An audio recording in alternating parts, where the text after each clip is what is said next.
Hey guys, today I'm teaching you how to add a site title next to your logo on Squarespace easily. First, log into your Squarespace account and open the website you want to edit. From the main dashboard, click Design, then choose Site Styles or Header, depending on your template. Next, click on the header layout or logo and title section. Turn on the toggle that says Show Site Title or Display Title next to logo.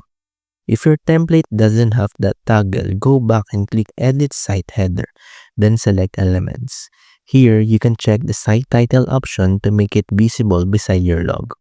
Once it appears, click on your site title text to edit the name font and spacing. Use the spacing or layout controls to adjust how close the title sits next to your logo. When you're happy with that look, click Save at the top to apply your changes. And that's how to add a site title next to your logo on Squarespace, quickly and easily in 2025.